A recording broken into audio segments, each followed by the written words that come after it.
Sì, grazie Luca e buongiorno a tutte e tutti voi. Noi recentemente abbiamo diffuso questi dati a livello nazionale che purtroppo ci hanno fatto toccare con mano quanto il problema si è esteso anche ad altre regioni italiane.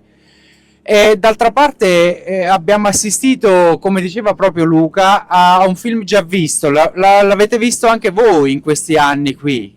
Prima si tende sempre tutto a minimizzare, ma poi si prende consapevolezza di un problema. Se non ci fosse alcun tipo di ripercussione non saremmo qui davanti, non ci sarebbe un processo. Un processo che è importante perché è inutile che sottolinei come decine di migliaia di persone in questi territori sono state vittime di quella che a tutti gli effetti può essere definita una violenza ambientale. Qui si sono perpetuati crimini ambientali e le persone purtroppo sono state soggette a condizioni di vita che non possono probabilmente essere definite degne. Il diritto a un ambiente sano e non contaminato, il diritto all'acqua pulita, al cibo privo di inquinanti, questi sono stati negati in questi anni. Io però vorrei sottolineare anche su alcuni temi che sono fuori da questo processo e sono macchie indelebili sull'operato degli enti pubblici. Oggi sappiamo che il sito di Miteni continua ancora ad inquinare perché alcuna bonifica è stata messa in atto.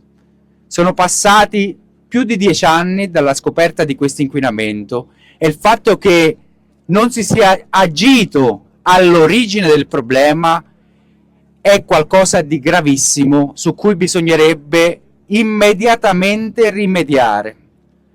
L'altro aspetto su cui vorrei soffermarmi è un'altra questione ancora grave.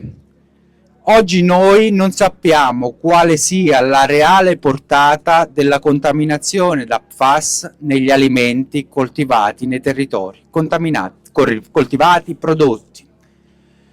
Questa mancanza, che non ci dà una fotografia chiara, non aiuta la popolazione locale a orientarsi con i propri acquisti, ma potenzialmente espone decine di migliaia di persone a un inquinamento che può avvenire attraverso il consumo di alimenti provenienti da questi territori, ma non solo popolazione italiana, anche estera e anche di altre nazioni europee. Su questo purtroppo ci siamo scontrati in questi più di 10 anni con un muro di gomma da parte delle istituzioni e su questo è fondamentale un cambio di passo, perché noi possiamo avere anche una giustizia, e ce l'auguriamo, nelle aule del tribunale, però alcuni nodi vanno risolti dalla politica. La politica deve fare il proprio lavoro, deve consentire alle persone l'accesso a diritti minimi essenziali, tra cui quello di vivere in ambiente pulito e accesso ad alimenti privi di questi inquinanti. Grazie. Grazie Giuseppe. Adesso chiamo